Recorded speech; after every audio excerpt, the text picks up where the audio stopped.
A day in my life bilang bagong fresh graduate at officially unemployed person now. 75 days na nga pala ang lumipas mula nang makuha ko ang aking sertipiko at pagpapatunay na ako'y graduate na. Pero hito ako ngayon, nasa bahay lang at wala pa ring trabaho. Kaya naman habang naglalaba ko kanina, napaisip ako bigla. Ito pala yung adulting, no? Walang class schedule, walang baon, minsan wala ka ring gana. May mga araw na okay ka naman, productive kahit nasa bahay lang. Pero may mga araw din na gusto mo na lang humika buong maghapon. Kasi nakaka-drain din pala yung paghihintay sa wala. Everyday routine ng unemployed person, edi magkape, mag-scroll sa Facebook, maghanap ng trabaho online, magpasa ng resume kung saan-saan, then maghihintay sa wala. Minsan kasi may reply at madalas wala. At sa bawat send o thank you for applying, tinuturuan naman tayo magtiwala at maghintay.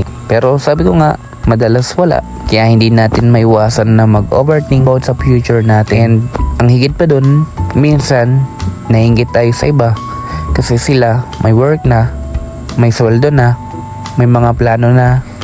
Kumusta naman ako? Eto, naglalaba, naghuhugas ng plato. Pero habang tumatagal, nare-realize hindi pala nakakahiya yun. Hindi pala natin kailangan magtrabaho agad para masabing may progreso tayo. Kasi nga minsan, yung mga tahimik na araw sa bahay, yun pa pala yung panahon na hinuhubog ka ni Lord. Akala natin delay, pero minsan direction pala. Baka hindi pa ngayon yung time natin. Kasi mas may maganda pa siyang gustong ibigay sa atin. May nabasa ko sa Bible na gusto ko lang i-share. Ang nakalagay doon ay, there's a time for everything and a season for every activity under the heavens. Ang ganda, diba? Ibig sabihin niya, ng mensahe niyan, may tamang oras para sa lahat. May panahon para umangat, may panahon para magpahinga, at may panahon para tayo ay maghintay. Kaya kung nasa waiting season pa lang tayo, gusto sana huwag tayong mawawala ng pag-asa. Kasi naniniwala ko na kahit hindi pa natin nakikita yung sagot, ay hindi tayo pababayaan ni Lord. Baka kasi hindi pa lang natin alam kung kailan, pero baka isang araw, maiintindihan natin kung bakit ngayon ay nararanasan natin. Kaya habang naghihintay tayo, piliin pa rin nating magtiwala. Kahit walang kasiguraduhan sa mundo, meron man tayong katiyakan kay Lord.